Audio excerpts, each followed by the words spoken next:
उद्धव ठाकरे जो देवेंद्र फडणवीस को देखने तक को तैयार नहीं थे। जब अमित शाह के साथ देवेंद्र फडणवीस गए थे उद्धव ठाकरे से मिलने 2024 के चुनाव से पहले, तो उन्होंने देवेंद्र फडणवीस को बाहर बिठा दिया था। आज परिस्थिति ये हो गई है कि उद्धव ठाकरे बेटे को लेकर देवेंद्र फडणवीस से मिलने गए। तो इस परिवर्तन को देखिए। और उनकी पार्टी के नेता लोकसभा में जो हैं अरविंद सावंत, उनका बयान आया है कि अभी तक हम कांग्रेस के गठबंधन के साथ हैं। अभी तक पर जोर दीजिए, मतलब ये परिस्थिति आगे बदल भी सकती है।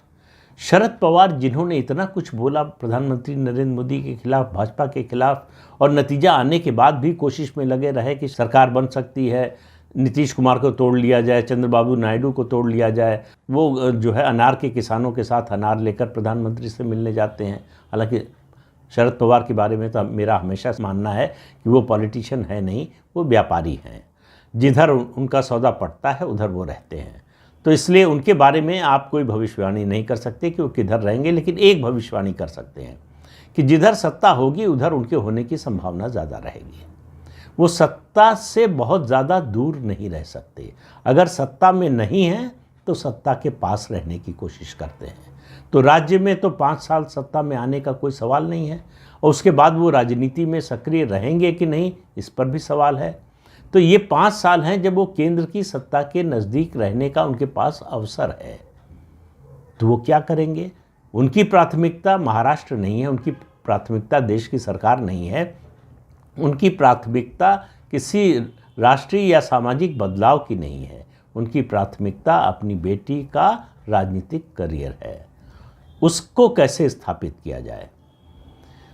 तो शरद पवार की कोशिश होगी कि मोदी के जितना करीब आ सके आने की कोशिश करें। अब ये सवाल है कि क्या भाजपा ये चाहेगी? शरद पवार से उसको मिलने वाला क्या है अब? तो ऐसे में इस बात की संभावना से इनकार नहीं कर सकते कि शरद पवार की पार्टी के जो 8 सांसद हैं उनमें से एक बड़ा हिस्सा टूटकर बीजेपी के साथ आ जाए। इसी तरह से आप देखिए कि बिहार में कांग्रेस और आरजेडी, और उत्तर प्रदेश में कांग्रेस और समाजवादी पार्टी, इन दोनों के रिश्ते जो लोकसभा चुनाव से पहले तक जैसे थे उस तरह के नहीं रह गए। दोनों राज्यों में आने वाले समय में चुनाव होने वाला है विधानसभा का।